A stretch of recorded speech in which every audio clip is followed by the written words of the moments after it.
Essa crise precisa ter uma análise de 3 formas de lidarmos com ela no momento que estamos vivendo. Enquanto médico, enquanto profissional de saúde, eu torno a falar a todos o que venho falando há vários dias. É necessário que as pessoas mantenham o isolamento. É necessário que as pessoas tenham autocuidado e cuidado coletivo. Quanto menos pessoas estiverem na rua, quanto menos pessoas estiverem circulando, menor vai ser a taxa de transmissão. E está mais do que provado que quanto menor a transmissão, nós temos menos casos e menos pessoas evoluem para situações graves e que precisem de internação hospitalar. São os pacientes graves que internam, que precisam de terapia intensiva e que este número de pessoas nós devemos evitar que aumente.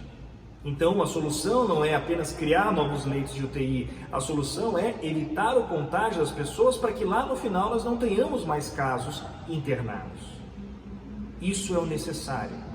Isso é minha obrigação médica, continuar explicando às pessoas a melhor forma de achatarmos essa curva de crescimento do vírus.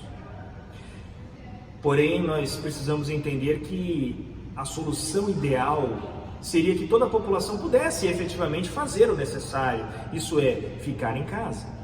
Que toda a população tivesse meios de sobrevivência, que toda a população tivesse como manter-se nesse período com o seu sustento. Se nós tivéssemos medidas públicas para tal, se toda a população tivesse a garantia que ao final do mês a sua renda estaria intacta. Se nós não tivéssemos a preocupação, além da preocupação da própria doença, se nós não tivéssemos a preocupação da renda, do sustento, das contas pagas. Qual é o ideal? Esse ideal não é possível de alcançarmos. Então, qual é o ideal possível? O que é possível, ao meu ver, é um meio termo, é o equilíbrio entre o necessário exigido pela saúde e o ideal dentro do possível para a população geral.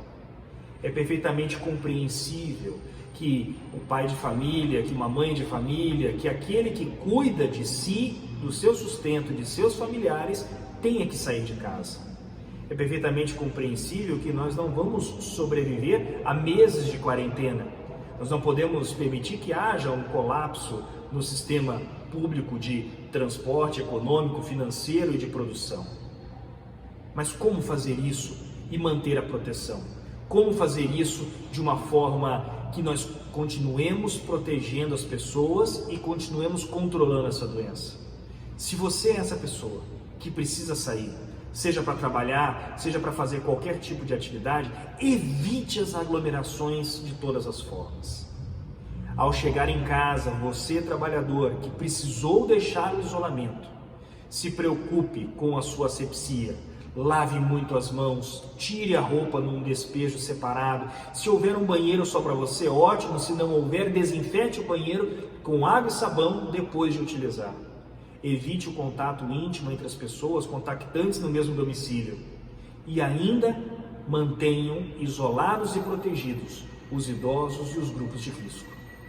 Nós sabemos que o necessário não vai ser possível de ser alcançado. Nós sabemos que o ideal não será possível de ser obtido. Então, faremos o possível diante dessas duas situações, que é o melhor dos nossos esforços. É cada um fazendo a sua parte nesse momento de consciência, de força e de esperança que essa doença exige.